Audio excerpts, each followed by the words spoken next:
Hola, ¿cómo están? Feliz fin de semana. Espero que se la estén pasando muy bien. El mundo no se la está pasando muy bien porque hay, pues, al menos así abiertas y con gran difusión, dos guerras. La de Ucrania con Rusia, la invasión de Rusia a Ucrania, que ya saben que, bueno, ya vamos a cumplir 2 años en estas en el mundo. Y la otra guerra, pues, es la invasión de Hamas, este grupo terrorista a Israel, y luego, pues, la respuesta de Israel, pues, que ha devastado también la franja de Gaza. Entonces, bueno, rehenes, bombas, destrucción, creo que es una situación terrible la que estamos viviendo. Pareciera que hay una maldición en los años 20, 30, 30 de los siglos. El siglo pasado, pues también el mundo andaba saliendo de una guerra y entrando ya mero en otra. En fin, y por eso pensamos, y porque ustedes nos lo sugirieron, era hacer una película sobre los nazis. Yo creo que eso es un tema complicado, fuerte y de terror, como decía Gaby Guerrero, que es, ya saben, ¿verdad? La que cucharea las encuestas, y ahorita puedo decir todo eso porque no está. Pero bueno, el quien sí ya está es el otro huerfanito, Nicolás Alvarado. Nico, ¿cómo estás? Muy bien, pues aquí listo y dispuesto para explorar. A ver, Gabriela Guerrero insistió mucho en que fueran películas de terror, terror nazi, Sí. supongo porque eso le dictó su mórbida imaginación en una noche tormentosa. Pero yo quisiera sostener que, pues por definición, una película nazi es una película de terror, es decir, fue terrorífico lo que sucedió durante el Tercer Reich, pero creo que además es posible construir al menos la película que yo voy a recomendar, que es un musical, como una película que es también, digamos, que se inscribe dentro de los parámetros del género de terror. Yo voy a tratar de hacer eso con mi película, pues simplemente para que no se note que hice mal la tarea. Pues yo también voy a tratar de hacer eso con mi película, también para que no nos regañe Gaby Guerrero y la gerencia. A ver, Jaime Guerrero, aquí estás. ¿Cómo te vas a portar tú? Mal, pero déjenme decirles que todo lo que tiene que ver con los nazis es terrorífico. O sea, la verdad es que ni modo que digas que era como un show El Porky. de Hollywood o un deporte. No, no. Todo lo que tiene que ver con los nazis es en sí mismo terrorífico. Entonces, cualquier película que recomendemos sobre nazis, pues tiene una dosis de terror, sobre todo para los que la vivieron. Así es. Entonces, esa es mi posición. Pues la mía también, y qué bueno que no ha llegado entonces Gaby, porque le va a dar el ataque, pero bueno, pues aquí vamos. Pues, ¿cómo ven? ¿Empiezas, Jaime? Sí, para que yo pueda después dedicarme a otros menesteres. No, tampoco, no nos No, abandones. no los voy a abandonar, pero voy mientras los escucho. Ok. Pues ya empiezo. Vas. Ya voy entonces. A ver, yo me pregunto por qué el tema nazi sigue siendo objeto de novelas y películas. Y lo más importante, ¿por qué han surgido tantos simpatizantes abiertos y discretos del viejo Adolf? Y, o sea, uno ve la prensa e incluso naciones que lucharon contra la Alemania nazi, como Estados Unidos, la misma Alemania, Francia, Reino Unido, Suecia, la democrática Suecia, o la misma Rusia, hay simpatizantes neonazis por donde quiera. No es lo mismo los supremacistas blancos y los skinheads, pero sí hay neonazis. Y no es para menos, el poder de la filosofía nazi, si podemos llamarlo así, con sus escenografías, sus intensos discursos y sus propuestas, lograron transformar una Alemania que estaba hundida en lo económico, humillada, dividida y pobre, en una potencia económica, industrial y militar, en un pueblo unido y orgulloso en 6 años, en un sexenio. ¿Sí? Entonces, ahí está el triunfo de la voluntad de Leni Riefenstahl de 1934 como la piedra angular del despegue nazi. La pueden ver en YouTube.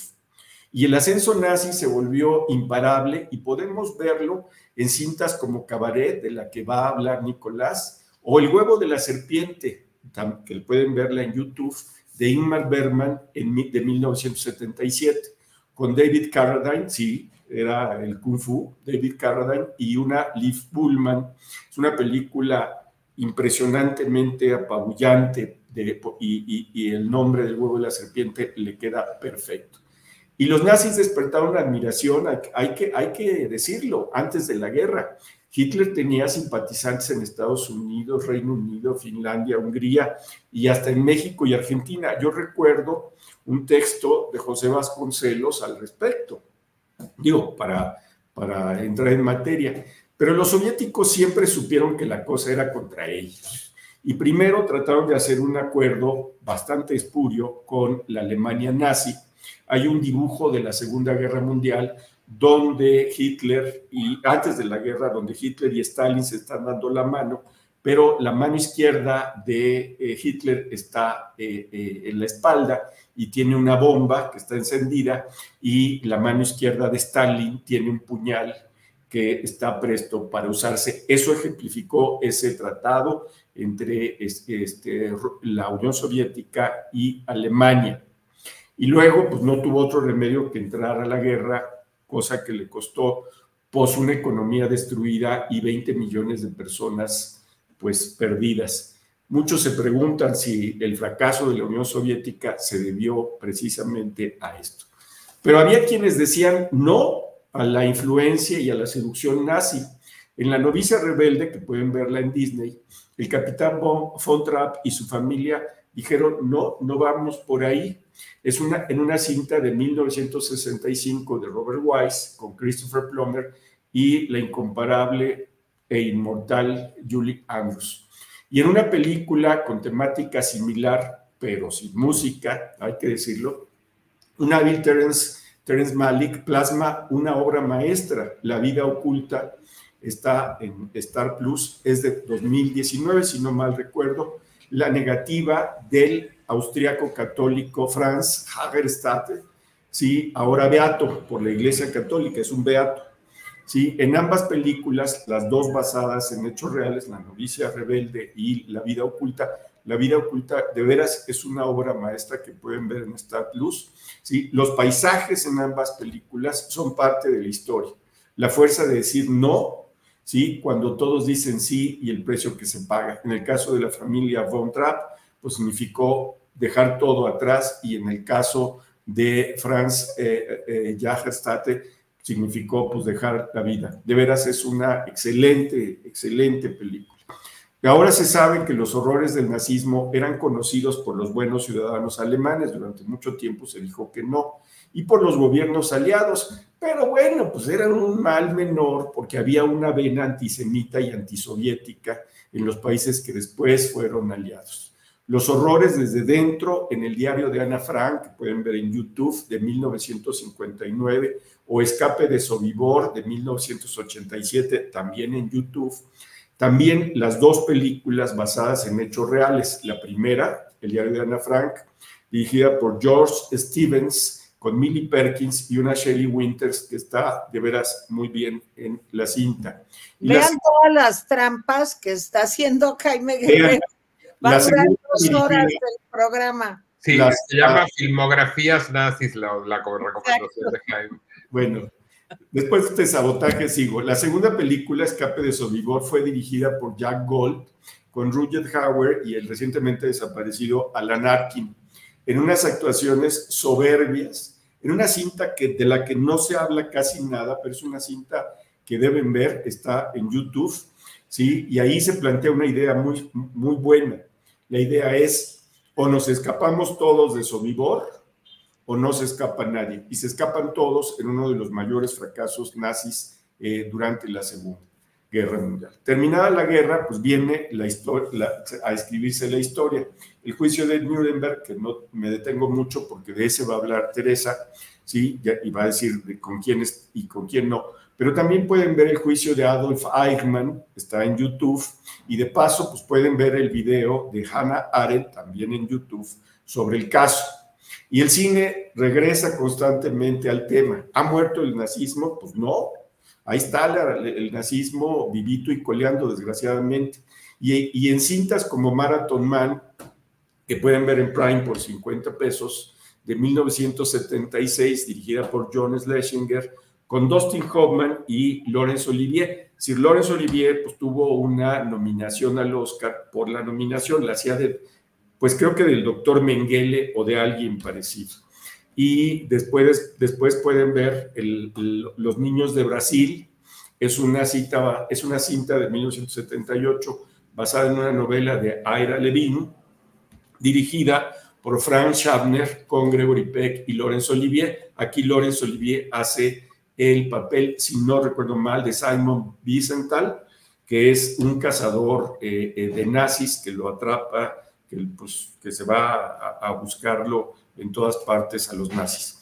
Y bueno, pues en un mundo que se violenta, los nuevos nazis salen a la luz pública, reescriben las historias, dicen que no hubo holocausto, ya saben, todo esto. Y bueno, como diría Arendt, que creo que lo dice sabiamente, el mal no anida en el corazón de personas excepcionales y malvados. El mal anida en las personas comunes y corrientes. Y ahí están mis recomendaciones, dónde las pueden ver y con quién son. ¡Anda! Y me tardé 8 minutos. ¿Y no vas a recomendar una en especial? Todas ellas. Todas ellas. Todas. O sea, se pueden pasar el resto de la semana viendo películas de horror nazi. Ok, bueno, yo he visto muchas. La de Sobibor, yo estoy de acuerdo, es una película de un hecho real en donde pues, se ve el esfuerzo del conjunto humano para poder evadir una situación espantosa, o sea, de un campo de concentración. Y creo que muchas de las películas, hasta La novicia rebelde, tiene su cuota de antinazismo, cosa que me parece perfecto. Acuérdense que el novio de la hija mayor, pues de pronto llegan los nazis y decide pues que más bien se va a hacer como de la vista gorda de las cosas que proponen y hacen y se une pues al ejército nazi. Entonces, bueno, pues yo creo que hablaste de muchas películas importantes, Jaime. Nico, seguro tendrás mucho quiero decir una cosa. De veras, no se pierdan La vida oculta de Terrence Malick. Es de ver, yo creo que de todas las que recomendé, no sé si sea la mejor, pero es una de las mejores. En Star Plus. Ya. Ok. Bueno, tengo que decir que, aunque hizo una filmografía casi exhaustiva, Jaime Guerrero tiene algunas omisiones importantes su filmografía, sin embargo. Y de hecho, entre esas omisiones están películas que yo deseché hoy, porque son películas que ya hemos recomendado aquí. A lo mejor por eso no las recomendó Jaime. Pero me parece absolutamente básico añadir a esa filmografía Los Malditos, de Luchino Visconti, una película que ya hemos recomendado aquí, sobre, pues en gran medida, la corrupción que se va dando entre el empresariado alemán a propósito de los pactos con el poder durante el Tercer Reich, con un Helmut Berger y un Dirk Bogarts verdaderamente extraordinarios. Es una de las grandes películas de Visconti, ya la hemos recomendado aquí.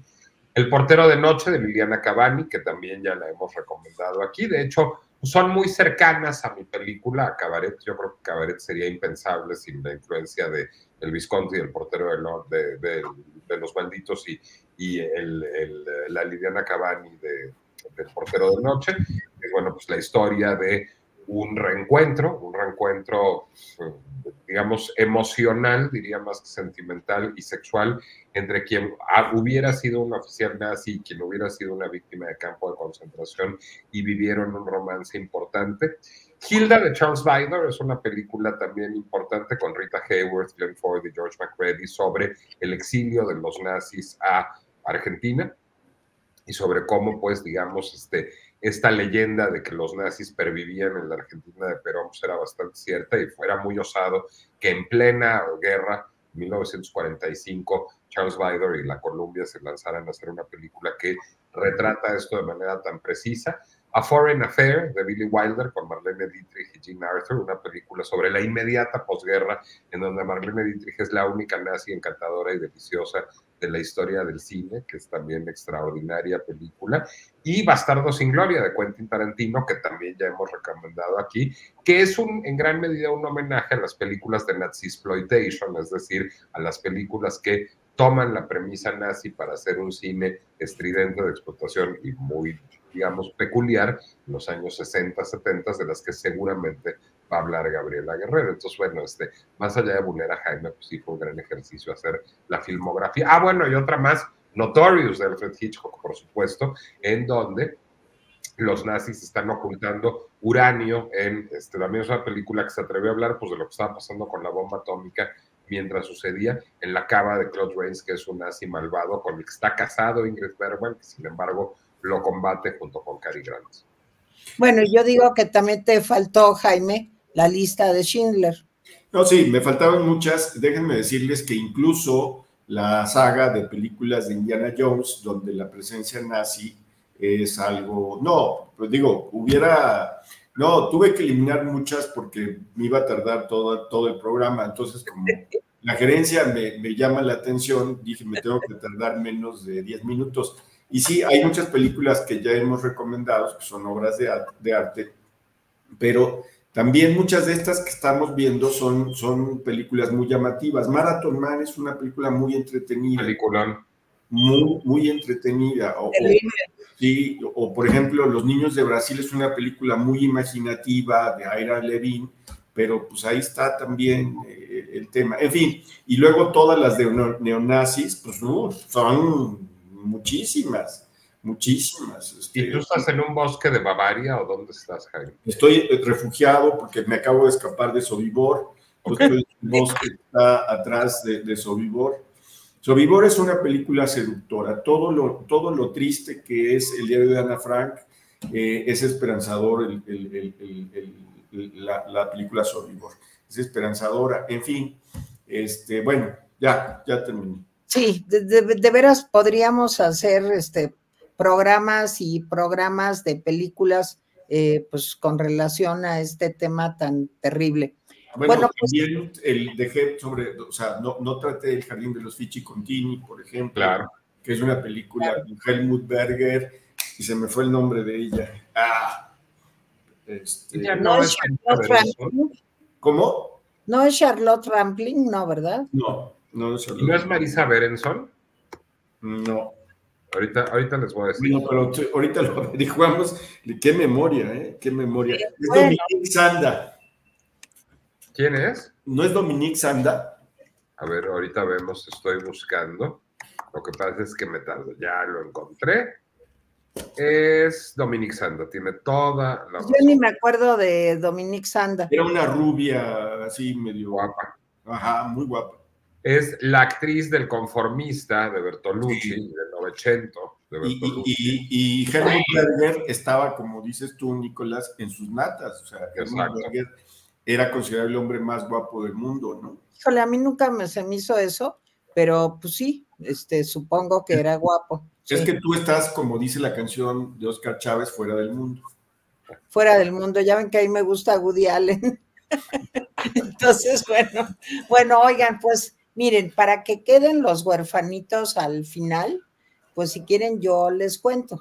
Pues, ayer comentaba yo con Nicolás que yo iba a escoger la lista de Schindler, porque me gusta mucho, porque es una película de Spielberg, porque la vimos juntos Nico y yo, y porque es una película estrujante, con unas actuaciones, si ustedes conocen a Liam Neeson ahí de películas, bueno, de presupuesto, pues yo no sé si son de presupuesto B, pero chafísimas, de las que a mí me entretienen mucho. Bueno, pues nada tiene que ver con el papel que hace como Schindler en la película de Spielberg. O sea, es un gran actor, es una película estrujante, conmovedora, y además está dirigida pues por un hombre que sufrió y vivió a través de sus papás pues esta situación de la posguerra, y estoy hablando de Steven Spielberg, que es más grande que yo. O sea, Steven Spielberg pues, ha de tener unos 77, 78 años, ya es mayorcito, y yo creo que es una de las mejores películas de Spielberg que Nicolás y yo vimos llorando y llorando y llorando. Pero, ¿qué creen que no? Al final me decidí por la otra que le comentaba a Nicolás, porque esta fue la primera película que yo vi sobre este tema. Y la vi con mis papás en el cine, en blanco y negro. Es una película de 1961, dirigida por Stanley Kramer. Les quiero decir que para que sepan quién es el director de Adivina quién viene a cenar, que es una película pues en otro tono. Acuérdense, esta es la película que hizo Katharine Hepburn y Spencer Tracy, que también sale en los juicios de Nuremberg, de la que yo voy a hablar, pero que habla más bien de un matrimonio interracial, que en aquellos años pues también era algo como muy insólito, con Sidney Poitier y la sobrina de Katharine Hepburn, que nunca despegó, como que hizo esa película, era muy bonita como su tía, pero pues como que después de esa película nunca la volvimos a ver. Bueno, es el director Stanley Kramer. Ahora, les quiero decir que El juicio de Nuremberg es una película durísima. A mí me llevaron chiquita a verla, bueno, era yo pues, una niña, no sé, tendría yo, no fue exactamente el año de su estreno, porque no llegaban las películas tan pronto en aquella época, pero sí fue una película que yo vi cuando tendría 12, 13 años, y fue una película que cambió mi vida. La película es una película sobre el juicio. No es un juicio, son varios juicios que se llevaron a cabo en Nuremberg, una ciudad alemana, claro, en donde se habían llevado a cabo pues grandes mítines y concentraciones de la Alemania nazi, y bueno, pues ahí se decidió que iba a llevarse a cabo al final de la Segunda Guerra, en el 45, pues los juicios a los grandes jerarcas, digamos, del nazismo. Pero esta película de la que yo les voy a platicar, Los juicios de Nuremberg, en español creo que le pusieron un nombre así ridículo, Vencedores o Vencidos o no sé qué, pero realmente en México se conoció como El juicio de Nuremberg. En España creo que le pusieron así, Vencedores o Vencidos. Bueno, en esta película concretamente se trata de uno de los juicios. ¿Y qué juicio es ese? Es el juicio a 4 jueces, fíjense qué actual resulta todo, a 4 jueces que fueron juzgados por haber, pues, digamos, solapado al nazismo y sus horrores. Jueces que se hicieron afines al régimen, jueces que terminaron siendo cómplices del régimen y que merecían ser juzgados por ello, por su deshumanización, por los crímenes de lesa humanidad que ellos aprobaron, digamos, jurídicamente hablando.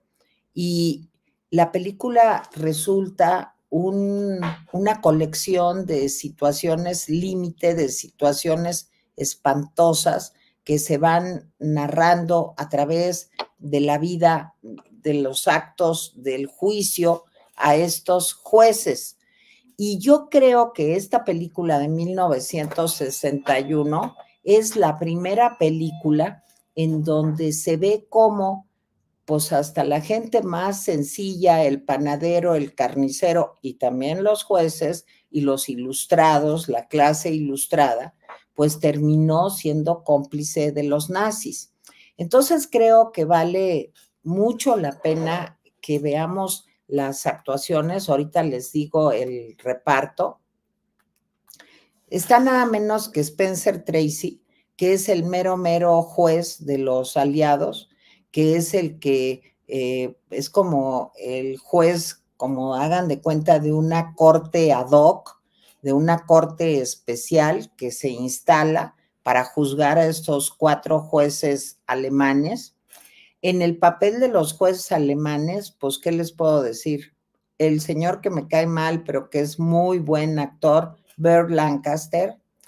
Está también Maximilian Schell, que les cuento que Maximilian Schell, este gran actor alemán, creo que es austriaco-alemán, no estoy muy segura, pero creo que sí, Maximilian Schell, eso no lo revisé. Bueno, pues se lleva el Oscar por la interpretación que hace, pues de estos malvados, de uno de los más malvados jueces dentro de los nazis. También está apariciones que a Nico seguramente le van a encantar, como Judy Garland, de que aparece por ahí en un papel. Es como una película con un multireparto estelar. Aparece también Marlene Dietrich, que ya saben ustedes, ella pues de por sí escapó de la Alemania nazi. Nico sabe ahí Vida, Obra y Milagros de Marlene Dietrich, pero ella escapó siendo alemana, pues de la persecución nazi. Aparece también Montgomery Clift, Judy Garland, como ya les decía, Richard Widmark, porque la película se trata, es en blanco y negro, de cómo se va desarrollando el juicio de estos 4 jueces, pues que están involucrados hasta acá con el nazismo, y muchos de ellos, incluso, y está basado en hechos reales, eran pues abogados, juristas, que tenían respeto por los derechos humanos, que habían escrito obras importantes con relación a los crímenes de lesa humanidad, que tenían empatía, pues.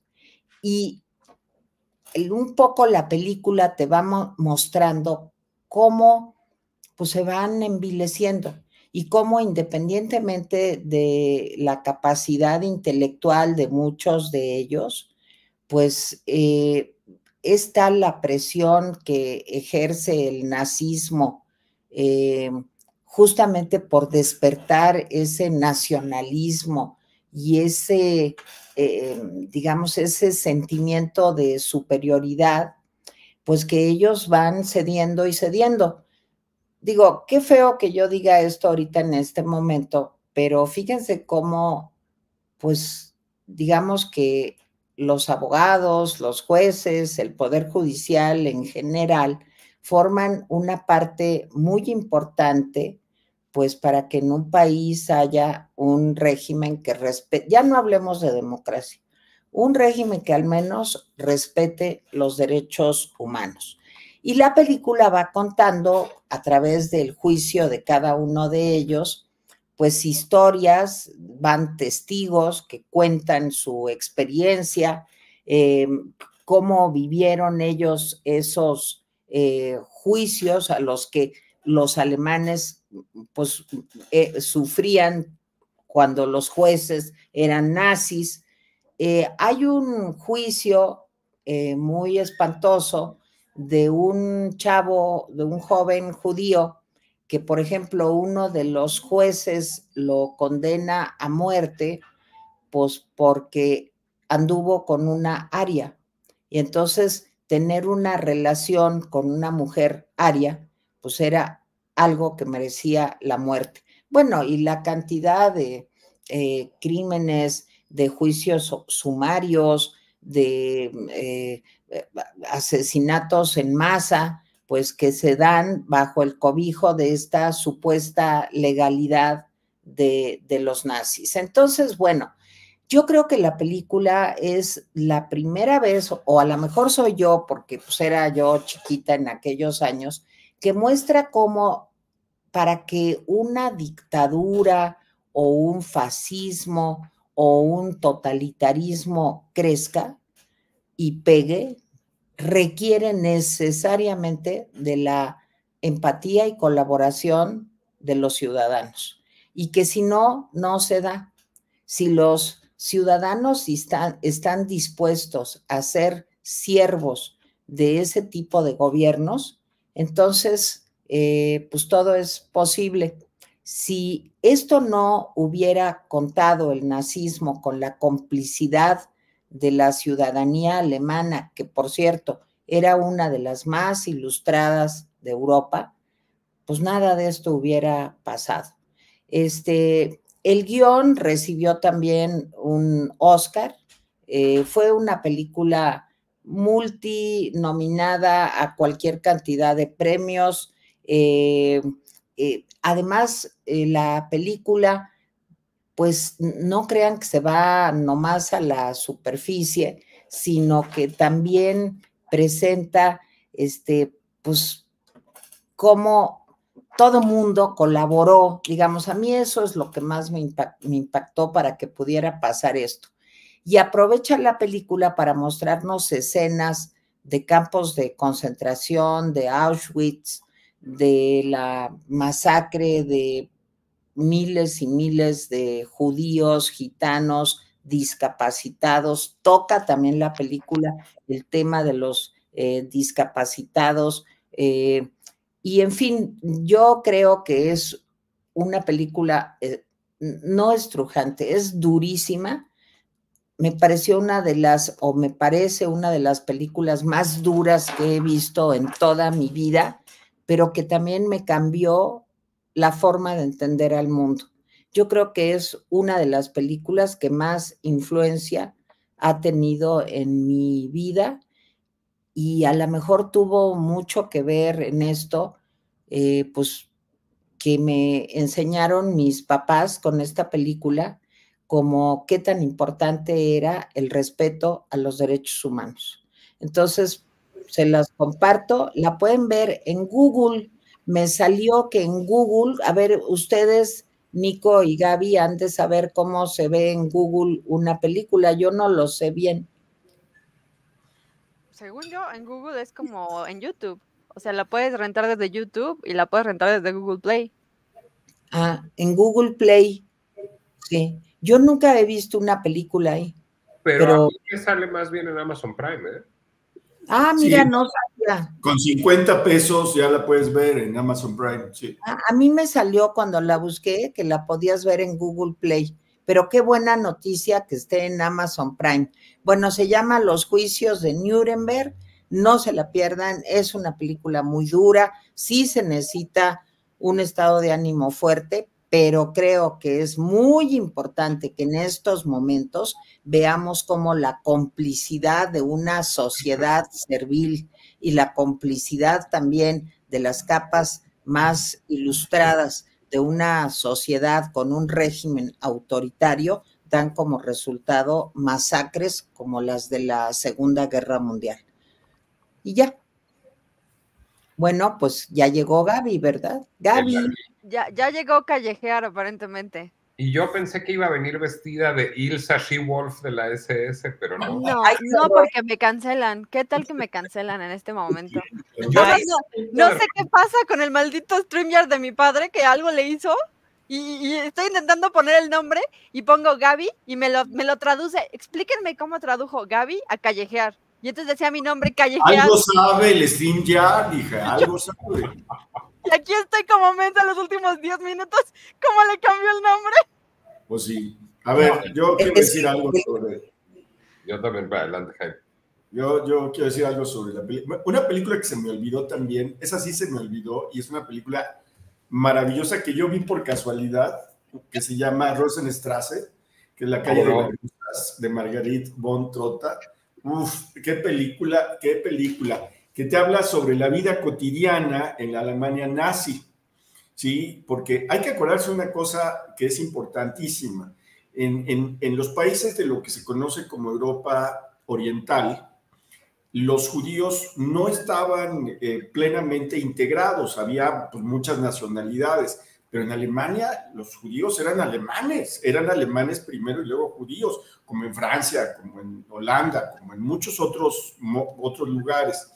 Entonces la canallada fue mayor, y esa película Rosenstrasse, que no sé dónde la pueden ver porque me acabo de acordar, pero es una gran película. Sobre el juicio de Nuremberg, yo solamente voy a decir una cosa que fue importante, y luego en otra versión sobre el juicio de Nuremberg, en otra película, una de las cosas fundamentales del juicio de Nuremberg es que no pareciera una venganza de los ganadores sobre los perdedores, y esa es una parte importante, porque pues era muy fácil, pues a ver, vénganse, ¿saben qué? Ya los vimos, tienen cara de culpable, muerte. Pero el argumento esencial de la película El juicio de Nuremberg es, con todas las fallas que ustedes se pueden imaginar o suponer, es cómo montamos un juicio que no parezca una venganza, sino la aplicación de la justicia.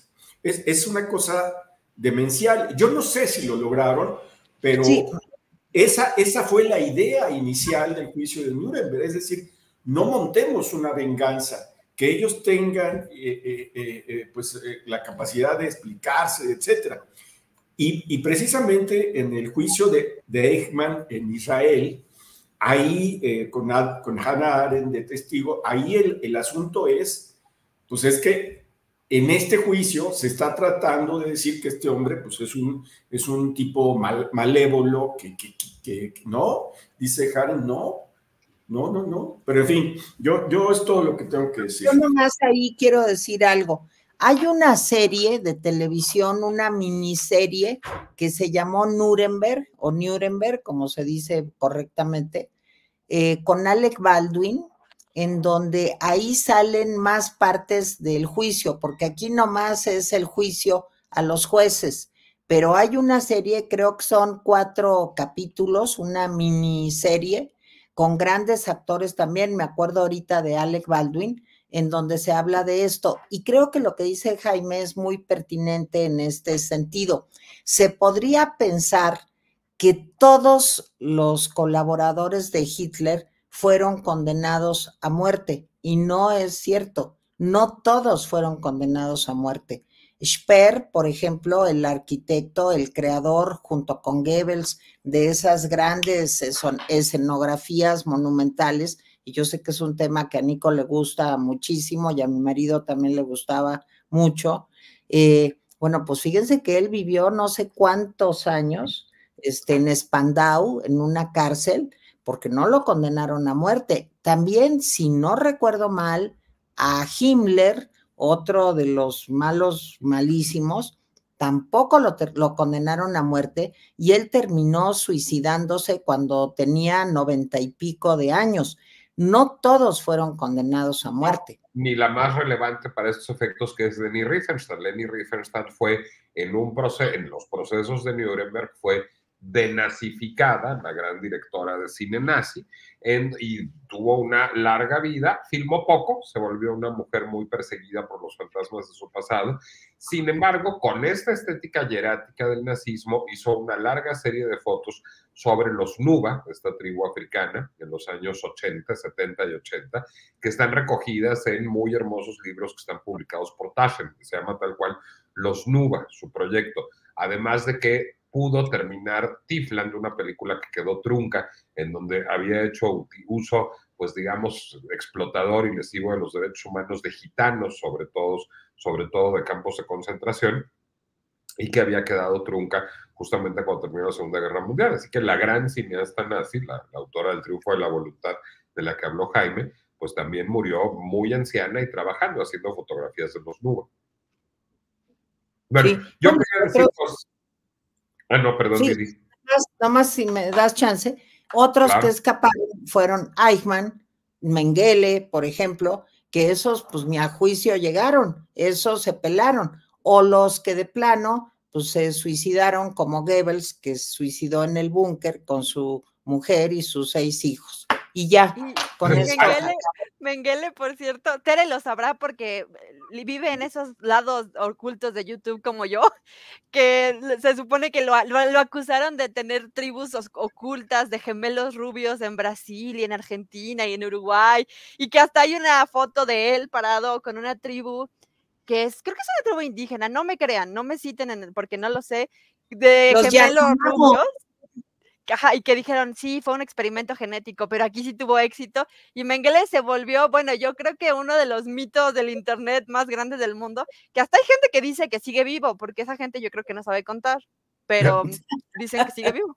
No, pero de eso va justamente una película que ya recomendó tu padre, que es Los Niños del Brasil. Los Niños del Brasil parte justamente de esa teoría de la conspiración, de la que parte Ira Levin en su novela, y de esa premisa también parte de la posibilidad de que Mengele estuviera escondido en México. La mejor novela de José Emilio Pacheco, que contrariamente a lo que piensa la gente, no es Las batallas en el desierto, sino es Morirás lejos, que es una obra maestra que estuvo descatalogada durante años y que por fortuna recientemente ha sido vuelta a editar, y es la gran novela de José Emilio Pacheco sobre la posibilidad de que Mengele se hubiera escondido en la Ciudad de México. Pero yo quería hablar sobre el juicio de Nuremberg, de entrada porque me permite hablar de un director olvidado y necesario, que es Stanley Kramer. Stanley Kramer fue el gran director progre de los años 60 en Estados Unidos.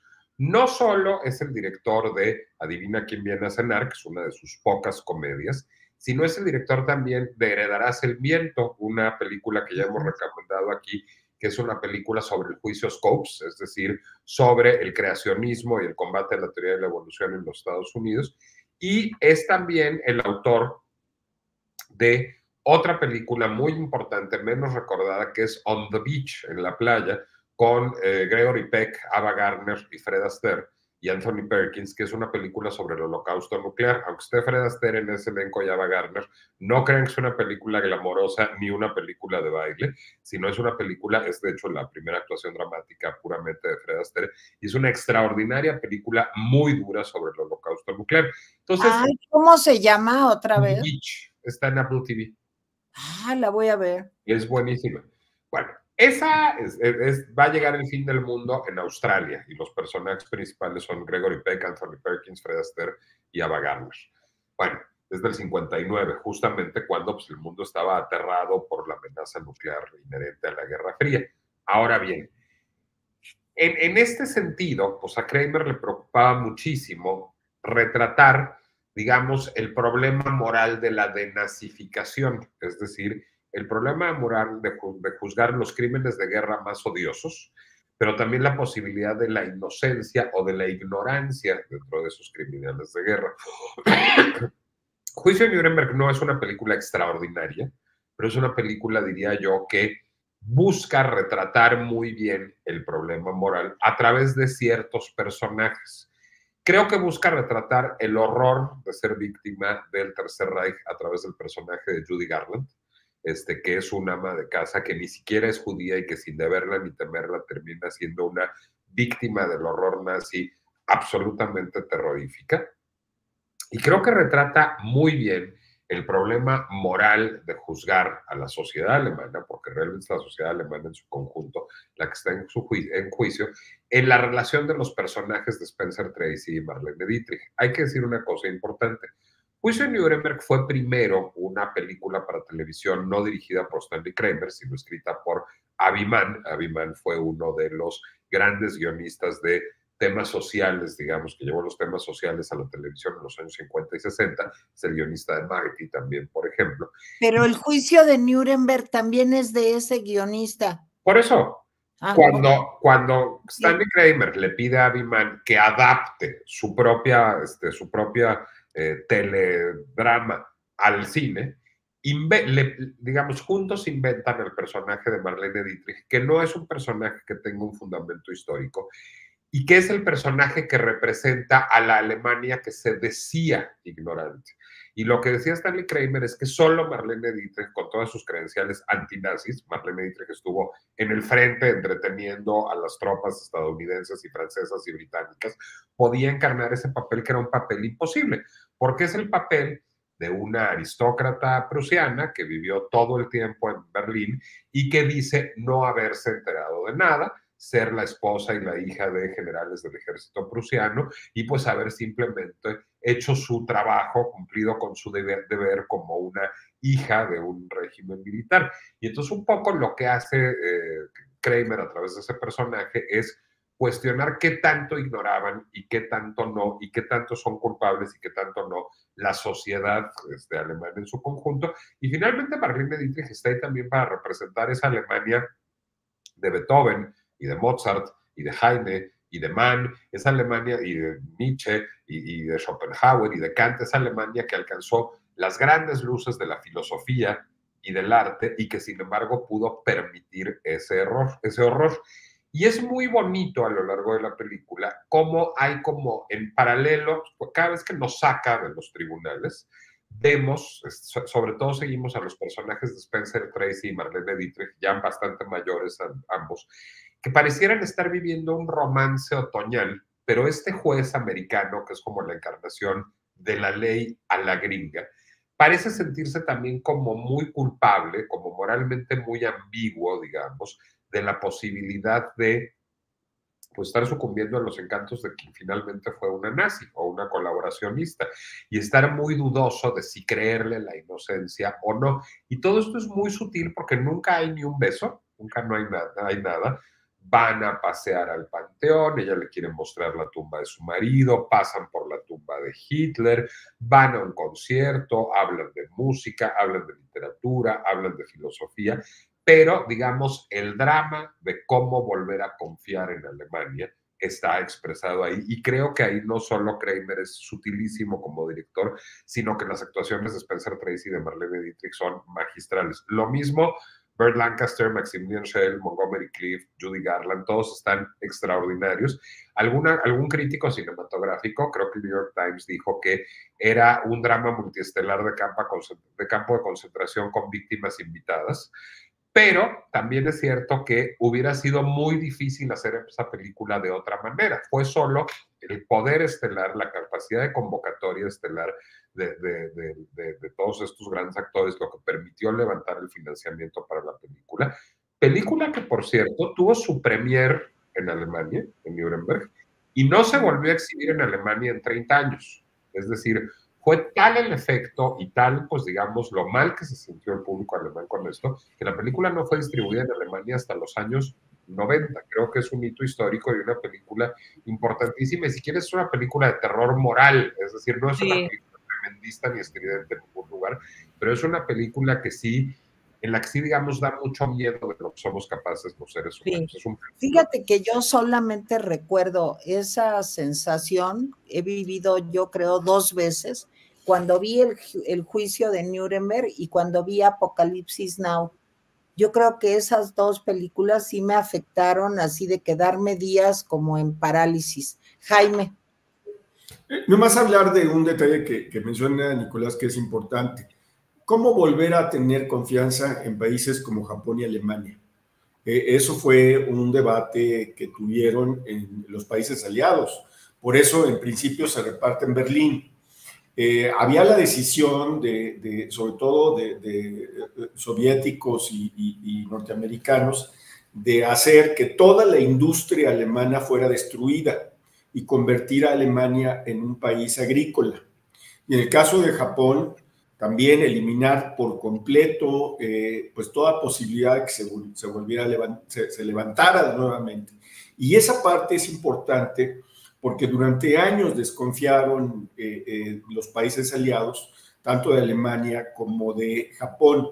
Y Alemania y Japón tuvieron que rehacerse con políticas y con políticos muy hábiles que lograron pues, ir ganándose la confianza y levantando a sus países. Pero imagínense cómo hubiera sido si en efecto hubieran condenado tanto a Japón como a Alemania a no ser países tecnificados, industriales. Hubiera sido impresionantemente terrible, dada la población que tenían. A Alemania le costó la Segunda Guerra Mundial 10 millones de personas. Sí, por eso incluso hoy Berlín no tiene la población que tenía antes de la guerra, por lo menos en 2010, no sé ahora, 2023, pero la confianza es un tema importante en este asunto. Lo tomo porque lo mencionó Nicolás. Va a parecer que me pagó el régimen comunista, pero me parece fabulosamente hipócrita que los británicos y los americanos se pregunten cómo vamos a confiar en alguien que ha cometido genocidio. O sea, es como fabulosamente hipócrita porque ellos han sido culpables de genocidio. Y esto me lleva a mi punto. Yo vi los juicios de Nuremberg y vi el juicio de Eichmann, leí el juicio de Eichmann, he leído a Hannah Arendt, y miren, lean a Hannah Arendt porque habla de la trivialidad del mal, de cómo lo que uno se imagina que es mal, malévolo, terrible, pues tiene más complejidades que nada más eso es malo y eso es bueno, ¿no? Obviamente yo lo estoy diciendo de una forma muy X y sencilla, pero lean a Hannah Arendt. Pero me lleva a mi punto, a mí no me gusta ver películas nazi, y Tere lo sabe porque Tere se ha desmayado cuando se lo he dicho antes. Y no me gusta verlas porque en general me parece que tienen un tono, y tienen un tono específico porque la mayoría están hechas por gringos y por británicos. Entonces tienen un tono de los aliados éramos los héroes y los alemanes eran los malos, y entonces era una batalla contra el mal. Y fue la batalla que salvó el alma del occidente. Y así lo pintan, o sea, así se pintan la mayoría de las películas de nazis, y no me gusta porque se me hace baboso, se me hace sencillo, se me hace que no estás viendo realmente la guerra como fue. Pero bueno, entonces las he visto muchas, he visto una gran cantidad de ellas para alguien que no le gusta, pero siempre tienen ese tonito como prejuicioso, como sencillito, de moraleja de cuento infantil. Entonces no me gustan. Los juicios de Nuremberg no tienen eso. Contrario a, yo creo que otras películas de nazi no tienen eso, pero sí me recordó ahorita que Tere dijo, no había peor pecado que enamorarse de una mujer aria, creo que dijo, o acostarse con una mujer aria. Ajá, sí.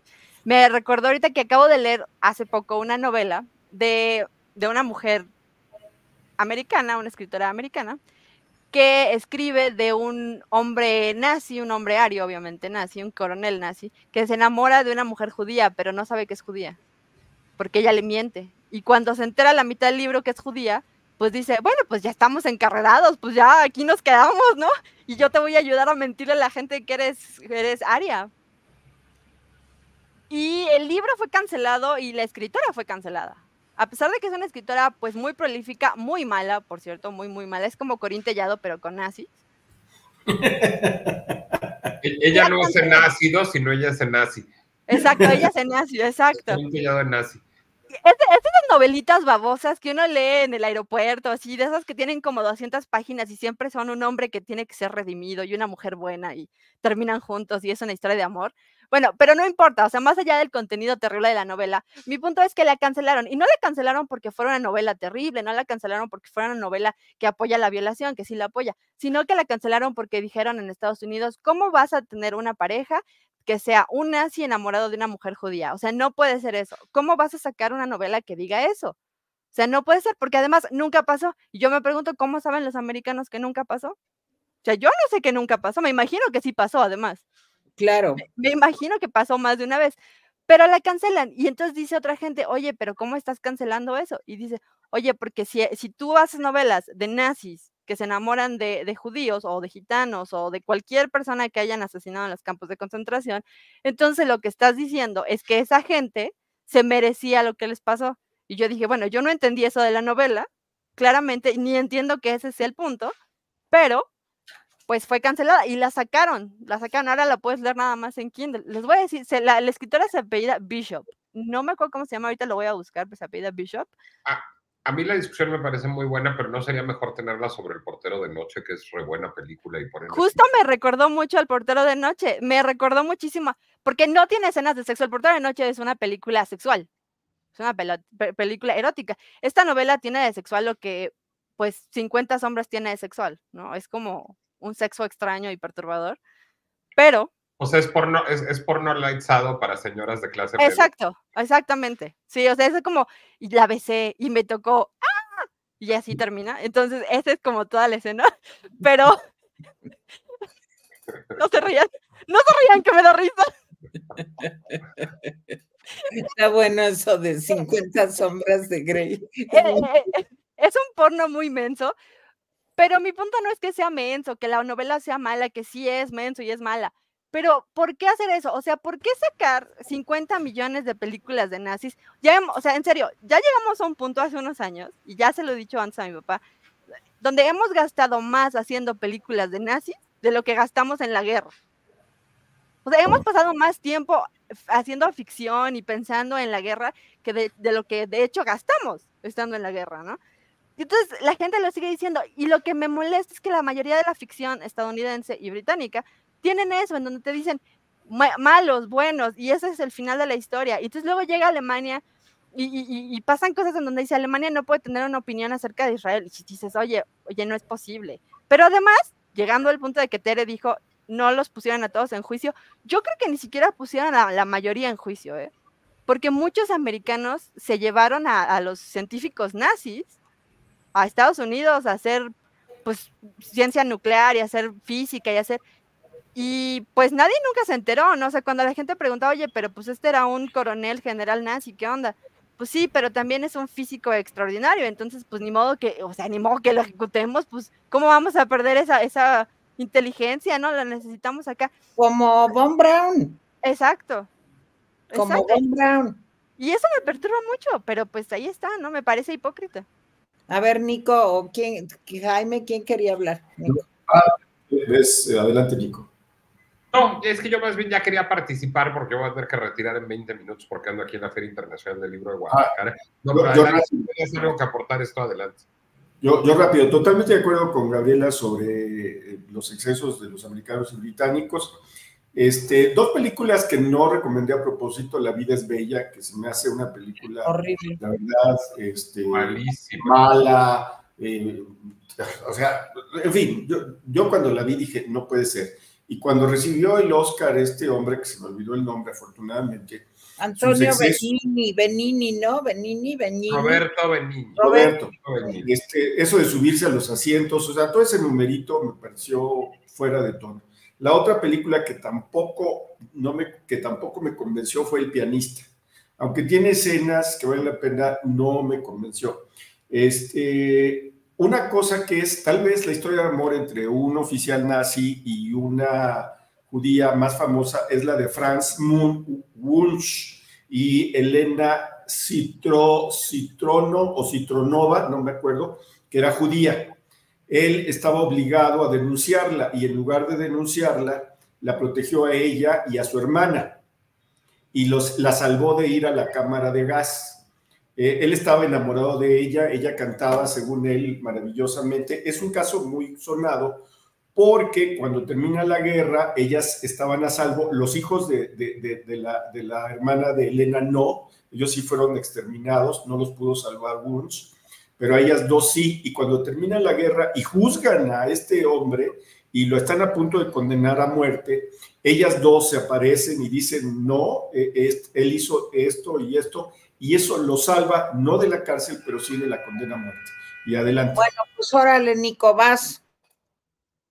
Me parece muy bien, es que no funcionaba el micrófono. Bueno, pues a ver, Gaby dijo terror nazi, ¿por qué? Pues porque se le inspiró autoritariamente.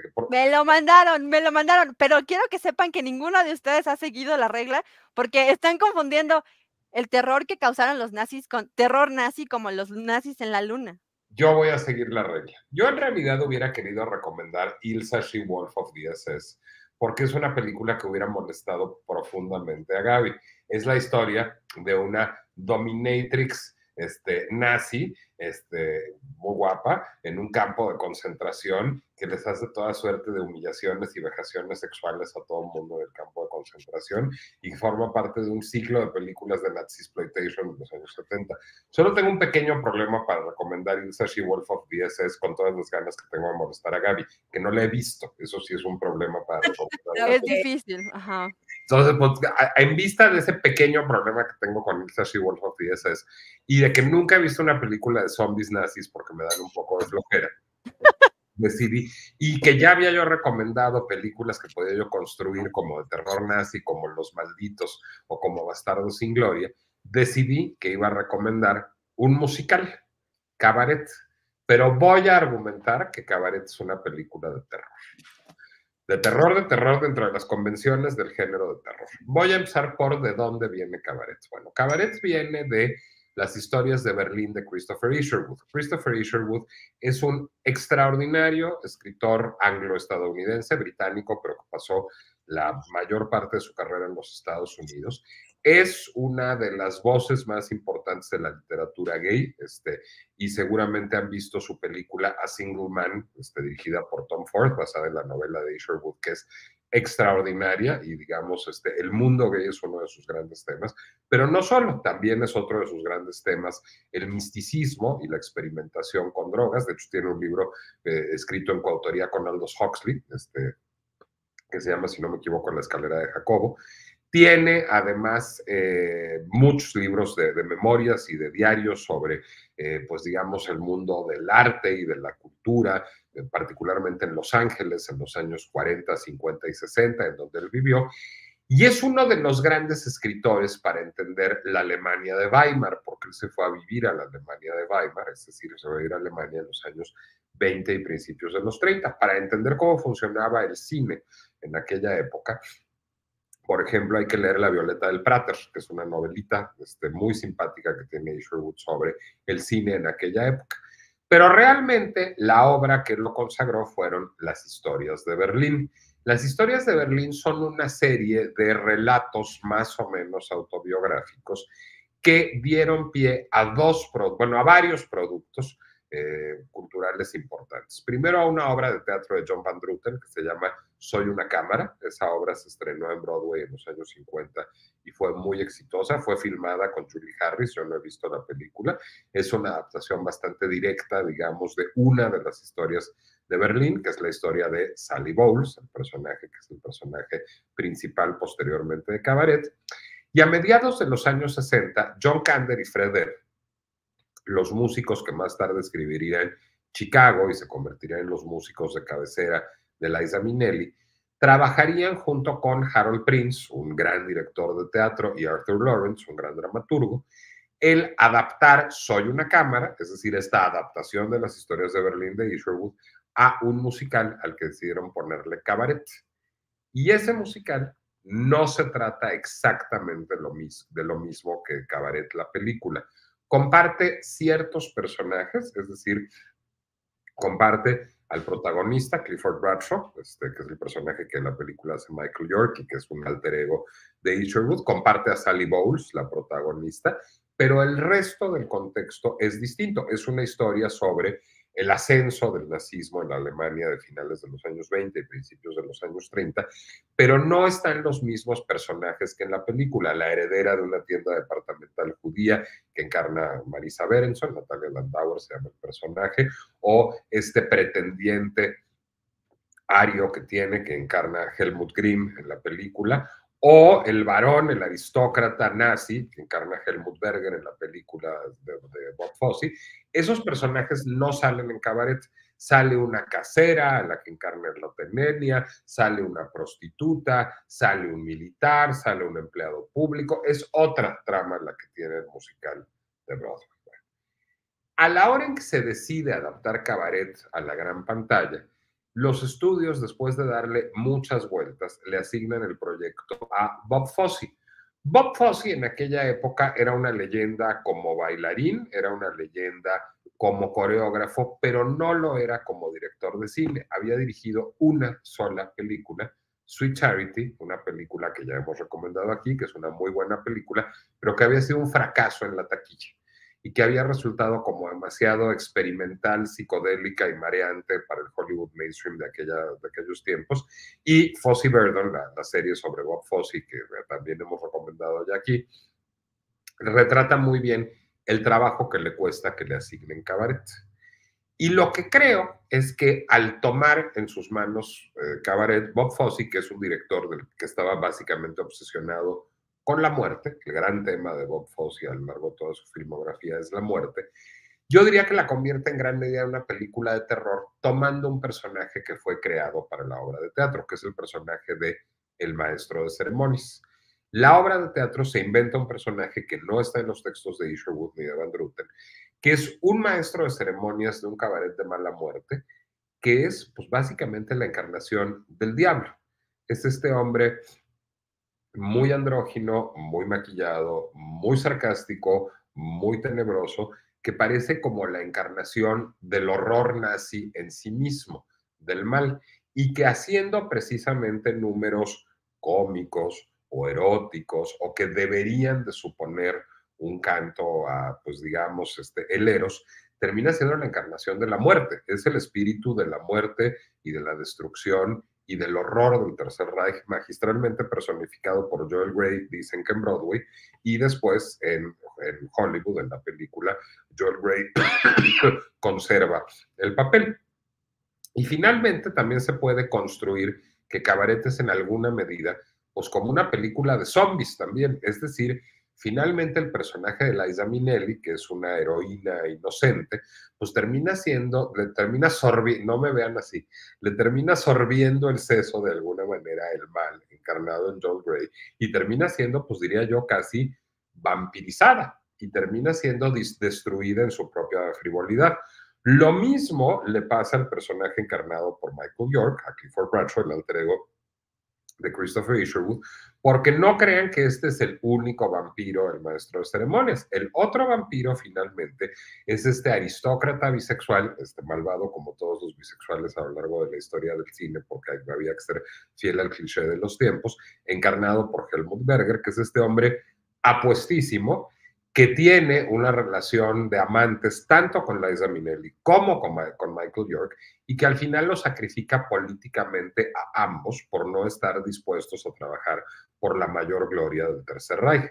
Entonces, finalmente es una película que podría ser construida como una película de terror. A ver, cuando Gaby me hizo ver que eran películas de terror nazi, estuve a punto, y no la recomendé porque hubiera también incurrido en una segunda recomendación de la misma película, de recomendar Suspiria de Luca Guadagnino, la segunda versión, que en alguna medida también es una película de terror ambientada en los años 70, pero que está marcada por el pasado nazi. Creo que Bob Fosse hace una lectura muy parecida a la que hace Luca Guadagnino de el Tercer Reich. Es decir, creo que sí hay unos personajes inocentes que en su inocencia se vuelven eminentemente frívolos, son unos hedonistas, los personajes encarnados por Liza Minnelli y Michael York, o que son frágiles, los personajes encarnados por Marisa Berenson y Helmut Grimm, y que viven en un contexto francamente vampírico, que viven en un contexto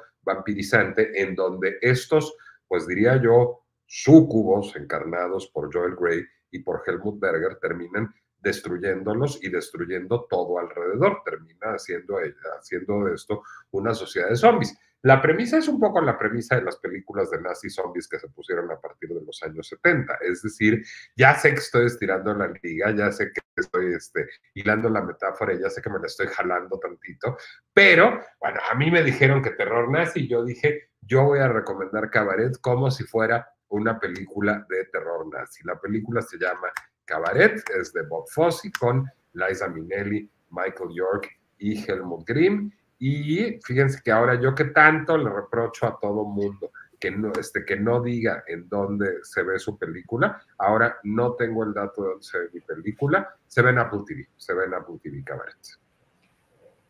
Tan, y no está Tere Vale. No está Tere Vale, ¿a dónde fue? Bueno, no sé, creo que no ha podido entrar.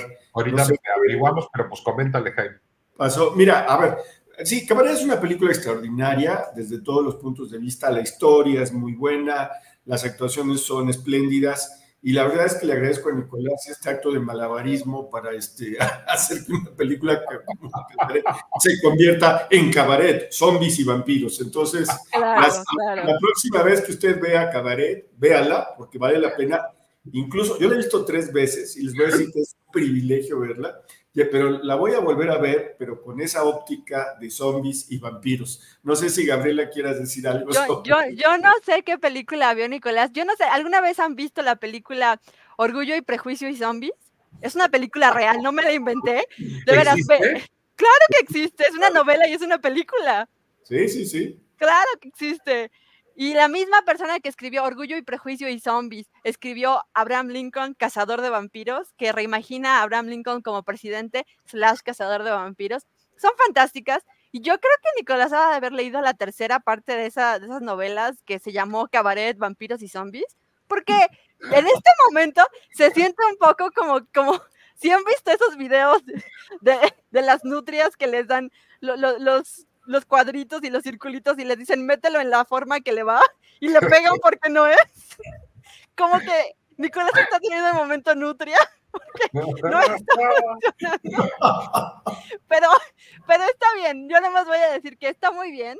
Yo siempre he tenido el sueño de disfrazarme como el trajecito de cabaret con mi sombrerito y todo. Nunca se me ha hecho, pero un día se me hará.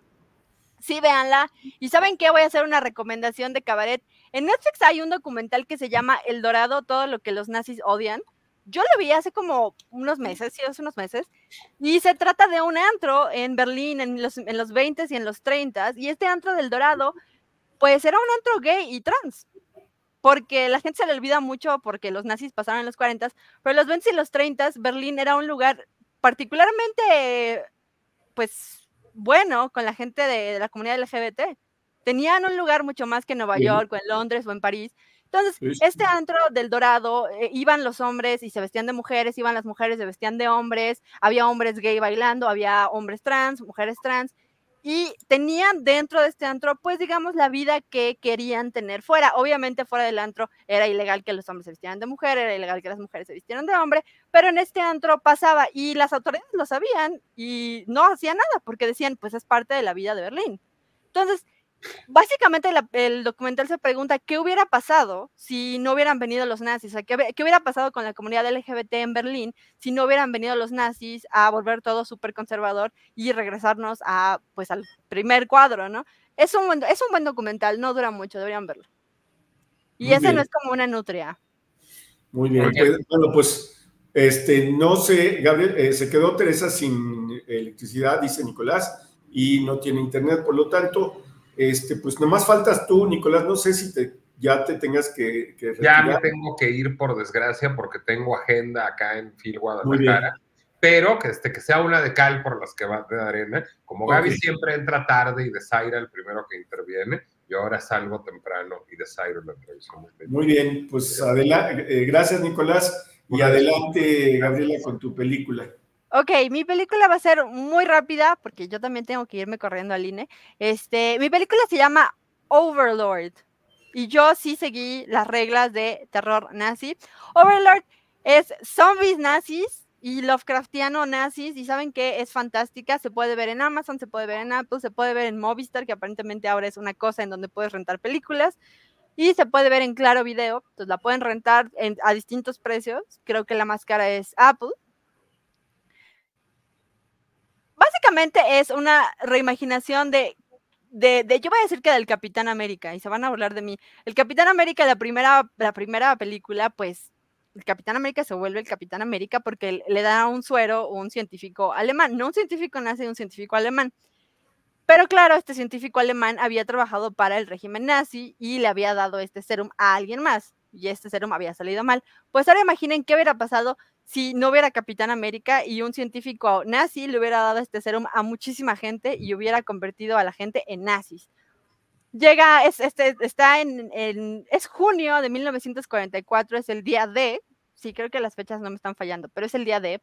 Llegan unos americanos a las playas de Normandía, donde llegaron por primera vez, y empiezan a caminar a través de Francia, se quedan lejos del resto del ejército, entonces tienen que acercarse al ejército para poder, pues, ir e invadir.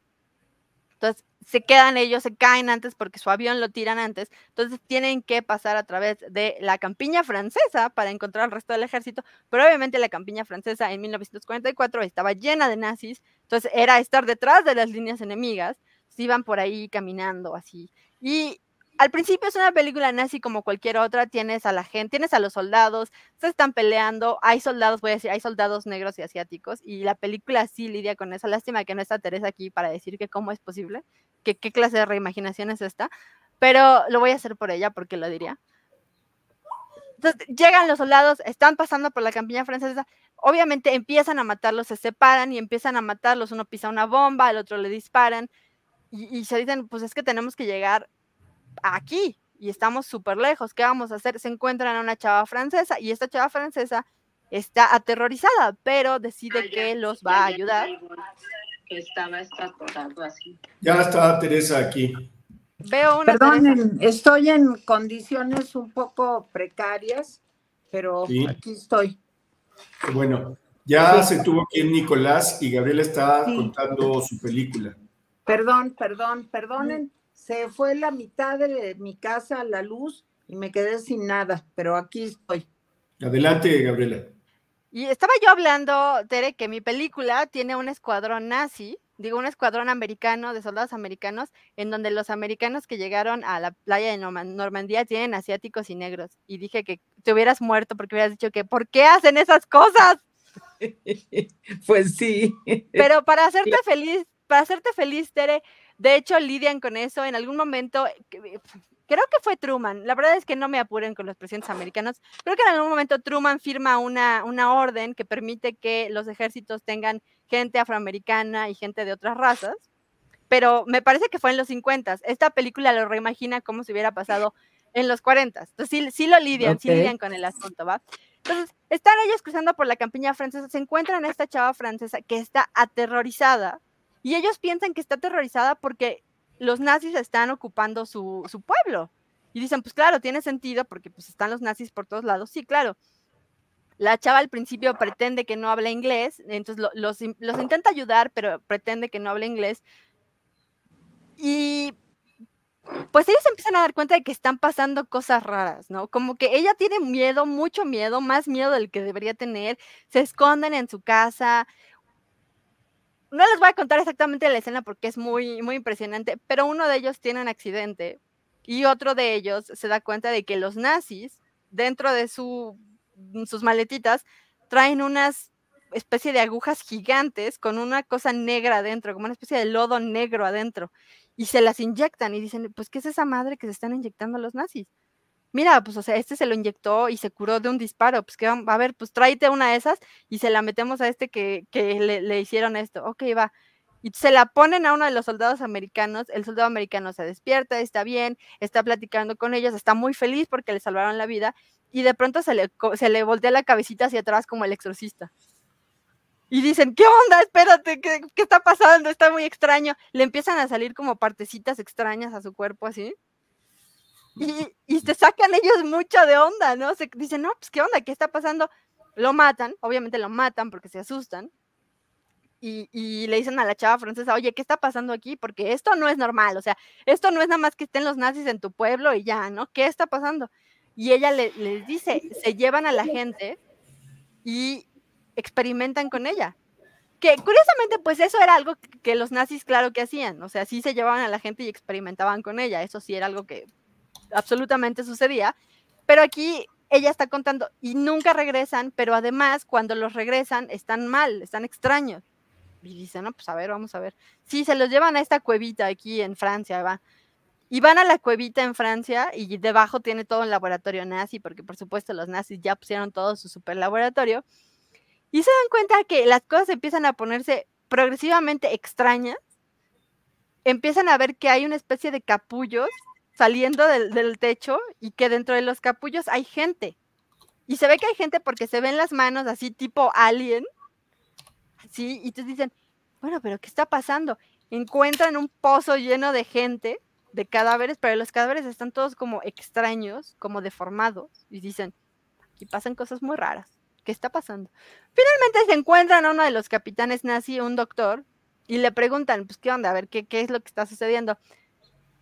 Les voy a hacer spoiler porque la verdad es que es una explicación muy inmensa. Supuestamente los nazis cuando invadieron Francia encontraron que este pueblo en el que vivía esta chava francesa tenía la mejor agua de toda Francia. Tenía un agua que era curativa y maravillosa y lo mejor, ¿no?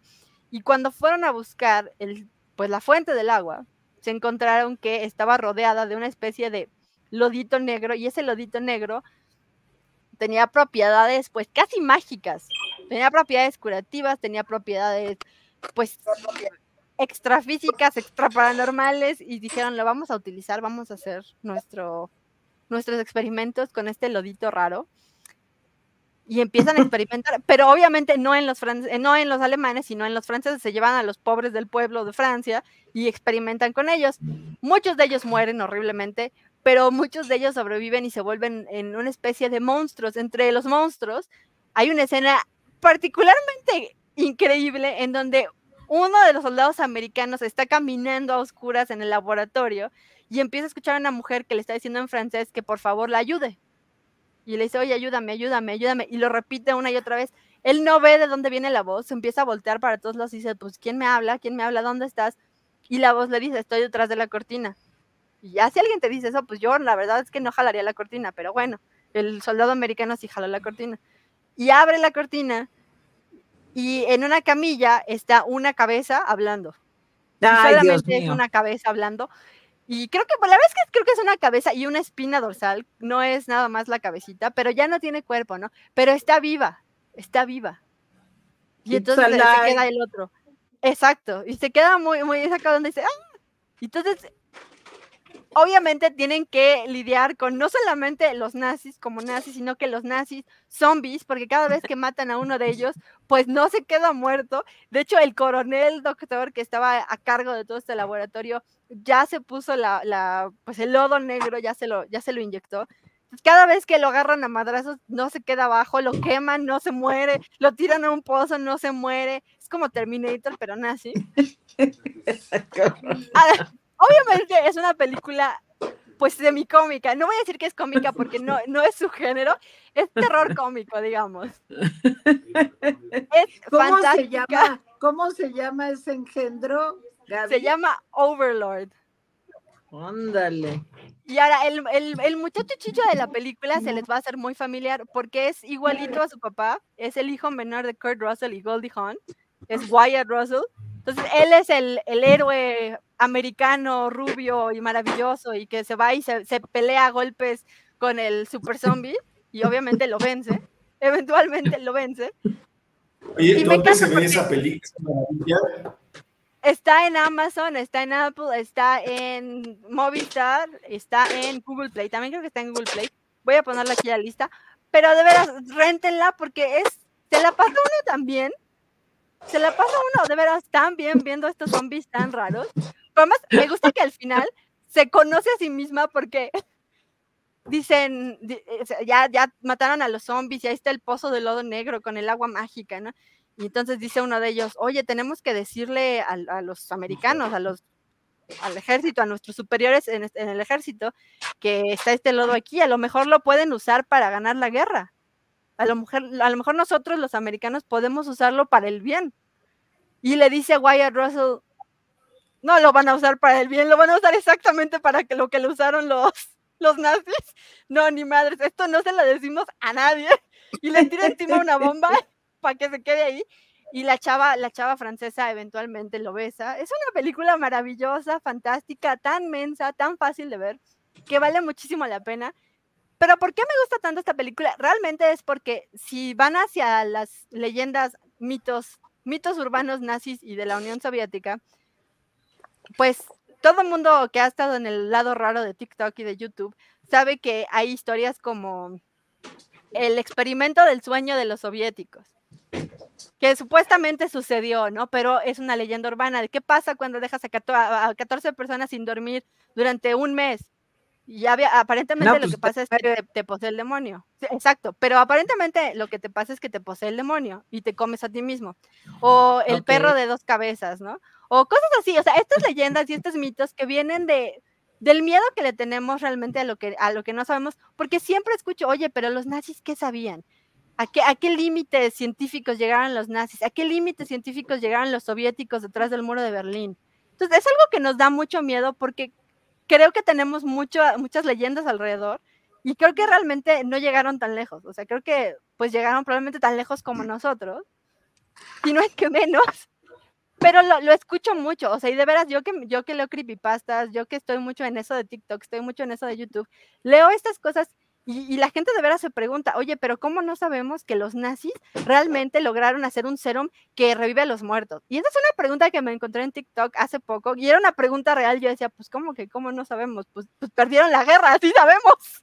No, pero déjame decirte algo, Gaby, y tú lo sabes bien.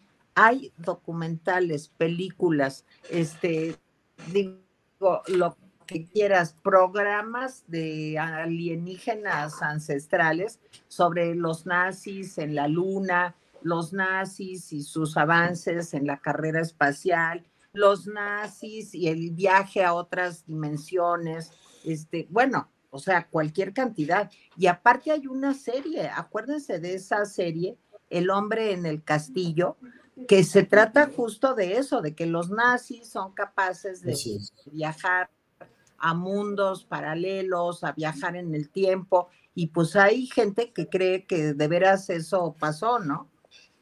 Y hay gente que de veras piensa, es que los soviéticos detrás del muro y los alemanes durante la Segunda Guerra lograron estas cosas terribles, demoníacas, extranormales, paranormales.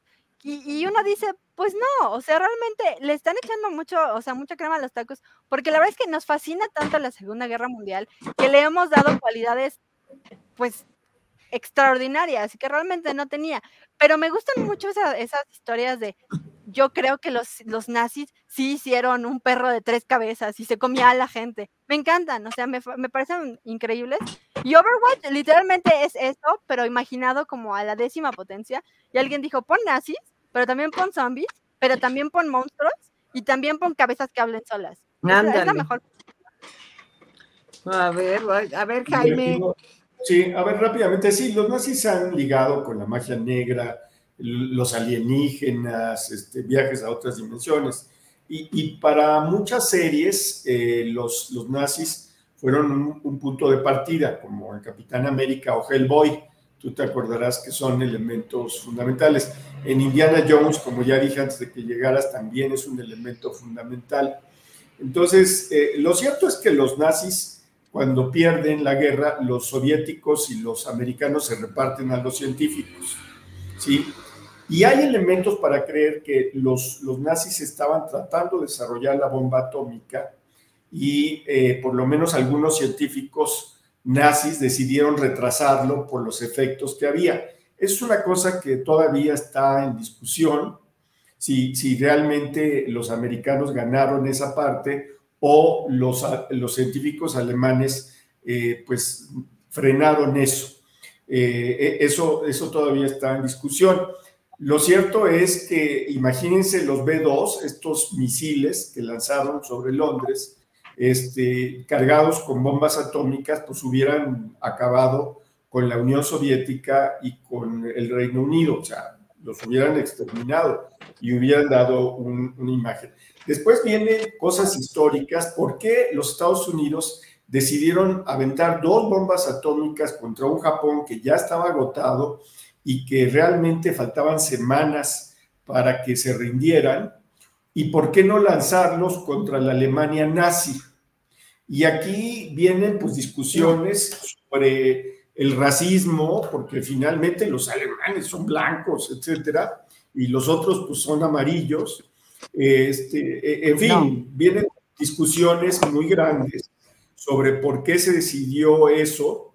Los norteamericanos siguen sosteniendo que si bien es cierto que Japón no iba a durar mucho en la guerra, se salvaron muchas vidas al echarle las bombas. No sé la lógica, porque por lo menos en Hiroshima pues las bajas son más de 100,000 personas. En fin, es una lógica que me parece falsa. Es que Alemania ya se había rendido y los japoneses dijeron que ellos iban a seguir con la guerra en el Pacífico. Esto no justifica lo de las bombas atómicas, nomás quiero comentar esto, porque esa es la explicación, digamos, formal que dieron.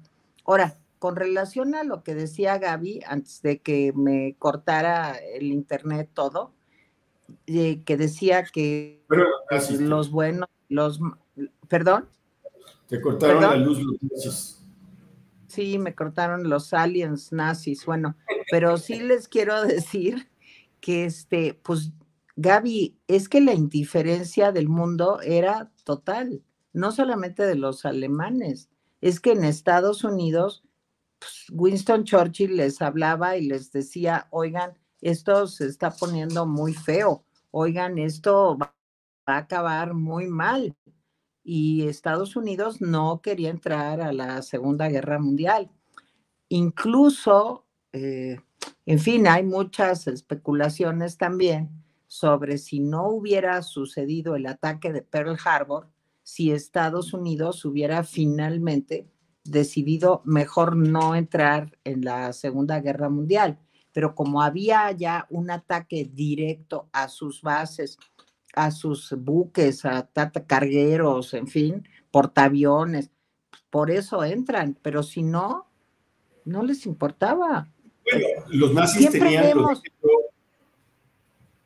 Adelante, Tere, perdón. No, siempre vemos para otro lado, cuando los problemas de Bosnia, Herzegovina, cuando los problemas de Vietnam, cuando la Segunda Guerra Mundial, o sea, pues muchas veces el mundo se lava las manos y se desentiende y dice, pues aquí no pasa nada y ya, pero nomás que ahí la vida, o quien ustedes quieran, el destino, lo que sea, la fatalidad, pues el ataque de Pearl Harbor es lo que fuerza a que entre Estados Unidos en la Segunda Guerra Mundial, y si no, no hubieran entrado, aunque se despedazara Europa. Es mi versión. Sí, yo solamente quiero señalar, yo no estoy de acuerdo con esa versión. Yo no creo que el mundo fuera indiferente. En Estados Unidos, Reino Unido y otros países había gran simpatía por Hitler, porque había convertido en 6 años a Alemania en una potencia. Y se veía que el enemigo de Alemania no era Occidente, sino Rusia, la Unión Soviética. Y los soviéticos lo sabían. Y los norteamericanos pues, estaban muy tranquilos mientras los nazis hacían tropelía y media. Incluso invadieron Polonia y Francia, tú recordarás, y Francia y Reino Unido dijeron, ¡ay, qué barbaridad! Pero ¿cómo se atrevieron? Entonces, el gran error de los nazis fue hacer 2 frentes. Pero es otra historia. No era indiferencia, había simpatía. Incluso hay películas que narran todas las simpatías que había en Reino Unido y en Estados Unidos hacia Hitler. Todo su discurso. Bueno, de la raza, del propio rey. Del propio rey. Entonces, Eduardo no es que se haya casado con Wally Simpson y que es el problema de que lo hayan quitado, sino que Eduardo era un rey, pues admirador de los nazis. Sí, eso por un lado. Y por otro lado, en Estados Unidos, pues yo creo que sí, el enemigo eran los comunistas. Yo hace poco leí un ensayo, no me pregunten de quién es, lo voy a buscar, lo tengo en mi teléfono, acerca de José Vasconcelos, que también. Miren, yo no sabía esto, yo leo la biblioteca José Vasconcelos, y obviamente, como a todos, pues me lo enseñaron en la escuela, y no fue hasta que ya era adulta que ya leí, pues José Vasconcelos era medio nazi, ¿cómo te Claro.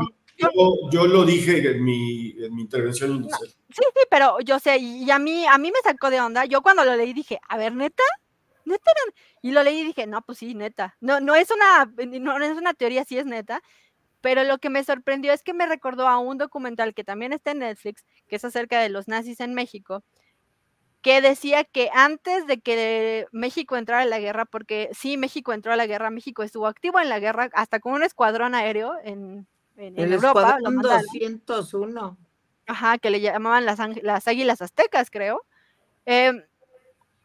Muchos mexicanos, y no me refiero a políticos, muchos mexicanos, ciudadanos mexicanos, estaban, pues, no sé si a favor de los nazis, pero ciertamente los veían con simpatía.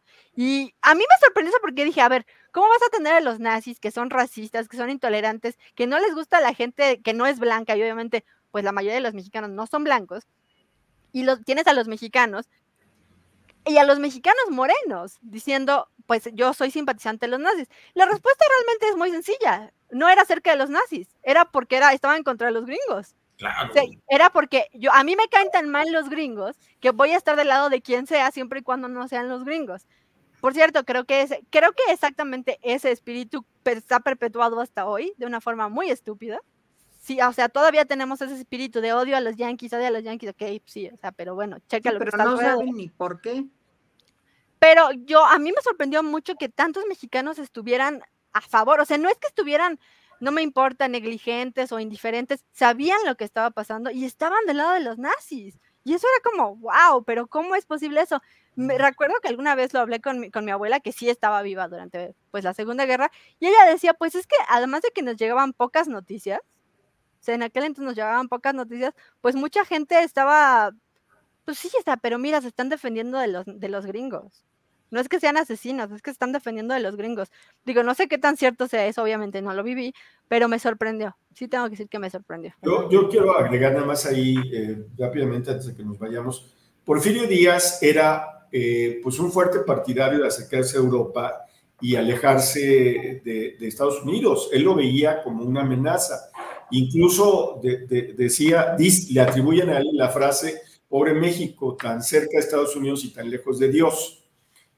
No sé si la dijo él, hay controversia sobre eso, no importa. Porfirio Díaz era pues una gente que estaba, trataba de alejarse de los Estados Unidos. Curiosamente, los Estados Unidos apoyaron la Revolución Mexicana, hagan sus propias lecturas, incluso a Madero, que le dieron dinero y armas, hagan sus propias lecturas. Pero una cosa es cierta, José Vasconcelos había nacido en Oaxaca, pero había vivido en la frontera. Y él decía que, en efecto, los norteamericanos eran una peste. Y él decía, nosotros somos herederos de los griegos, los romanos y todas las maravillosas culturas del Mediterráneo. Los norteamericanos nada más tienen dinero, nada más. Estoy simplificando, por supuesto, a Vasconcelos, que lo he leído mucho, pero mucho. Y la verdad es que es una gente que hay que leer y hay que leer sí. Y José Vasconcelos creía que México tenía que aferrarse a Europa, digamos, a su raíz europea, ¿sí? A su raíz cristiana, y veía el materialismo norteamericano y el comunismo soviético como una amenaza al cristianismo. Y entonces hay un escrito impresionante de Vasconcelos que dice, mejor el exterminio en llamas al país que caer en manos de los comunistas. Es un alegato, francamente, lo leí pues, cuando tenía yo 18 años y no me acuerdo, pero era ese tono. Y era muy lógico, o sea, era muy lógico la presión norteamericana, pero no sé si sepas, Gabriela, que México sostuvo encuentros secretos con enviados nazis. En mis caminatas llegué a un edificio que tiene el águila nazi, no me acuerdo dónde está, y lo he estado buscando. Ahí está todavía el edificio y tiene el águila nazi, ¿sí? Esta águila rara, así medio fuerte, y ahí está, o sea, hay una presencia nazi en México antes de la guerra, y el ofrecimiento era, en serio, era, a ver, mexicanos, todo este rollo de no nos gusta la gente café, no nos gusta los judíos, no nos gusta, era ideológico, porque si no, ¿por qué juntarse, por ejemplo, con los japoneses? No, los nazis le propusieron al gobierno mexicano que se recuperaba toda lo que habíamos perdido en el siglo XIX si entrábamos a la guerra a favor de los alemanes. Era una oferta sobre la mesa. Bueno, y otro país que pues, el peronismo nace así, o sea, Juan Domingo Perón y Evita Perón, pues eran pronazis, o sea, después todo eso se fue transformando, pero el origen del peronismo en Argentina, pues son filonazistas, sí. Así era la cosa. Y cuentan las malas lenguas, yo no sé si sea cierto, y no sé quién me lo contó, la verdad, que esos 2 submarinos que hundió Alemania, supuestamente los 2 submarinos de México que hundió Alemania, que fue la razón por la cual México de hecho entró a la guerra, no los hundió Alemania, que los hundió Estados Unidos, y pretendiendo ser Alemania para convencer a México de que pues se unieran a Estados Unidos. Y luego algunas me preguntaron, oye, pero ¿por qué a Estados Unidos le importaría que México entrara a la guerra del lado de Estados Unidos o del lado de Alemania? Pues no, o sea, no es como que tengamos un gran ejército, tengamos una gran marina, una gran, fuerza aérea, no, porque estamos al lado.